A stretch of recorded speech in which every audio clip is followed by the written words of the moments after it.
আপনারা অনেক রকমভাবেই খেয়েছেন, এই রকমভাবে একবার মশলা চিংড়ি বানিয়ে দেখুন, খেতে ভীষণ টেস্ট হয়। নমস্কার বন্ধুরা, আমার রান্নাঘরে সকলকে স্বাগত। আজ আমি বানাবো মশলা চিংড়ি। তো চলুন দেখে নেওয়া যাক আমি কিভাবে মশলা চিংড়ি বানাই। এখানে আমি 200 গ্রাম চিংড়ি মাছ ভালো করে ধুয়ে নুন হলুদ মাখিয়ে রেখেছি। আর কি লাগছে দেখে নিই। এখানে আমি হলুদ গুঁড়ো নিয়েছি, নুন নিয়েছি পরিমাণ মতো, আর সামান্য চিনি নিয়েছি, আর নিয়েছি জিরে গুঁড়ো, ধনে গুঁড়ো, আর নিয়েছি লঙ্কার গুঁড়ো।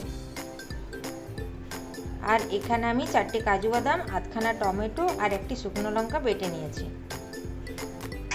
এখানে নিয়েছি আমি হাফ চামচ গরম মশলা, আর এখানে আমি একটি পেঁয়াজ আর 2 কোয়া রসুনকে গ্রেট করে নিয়েছি।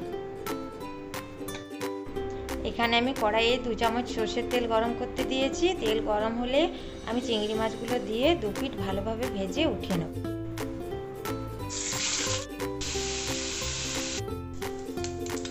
চিংড়ি মাছটা আমার 2 পিঠ ভালোভাবে ভাজা হয়ে গেছে। এরপর আমি এটা উঠিয়ে নেব। এবার আমি ওই কড়াইয়ে 2 চামচ সর্ষের তেল গরম করতে দিলাম, আর আমি দিয়ে দিচ্ছি একটুখানি জিরে, আর আমি দিয়ে দিলাম একটুখানি হলুদের গুঁড়ো। এবার আমি দিয়ে দেব পেঁয়াজের পেস্ট।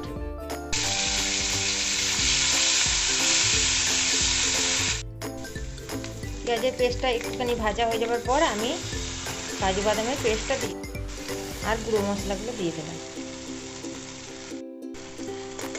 এবার আমি ভালোভাবে কষিয়ে নেব।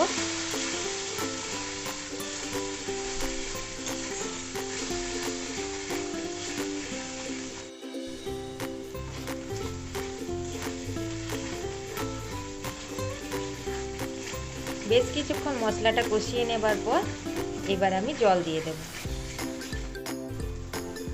এখানে আমি 1 বাটি জল দিলাম, ভালোভাবে নেড়ে নেব।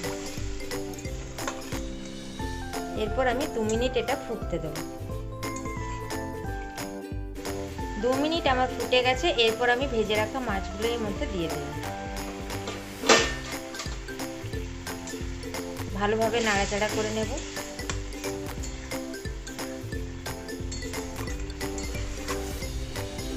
এরপর মাছ দিয়ে আমি 1 মিনিট ফুটিয়ে নেব। আর লাস্টে আমি দিয়ে দিলাম গরম মশলা। এবার আমি ভালোভাবে নাড়াচাড়া করে গ্যাসটা বন্ধ করে দেব। আমার তৈরি হয়ে গেল মশলা চিংড়ি।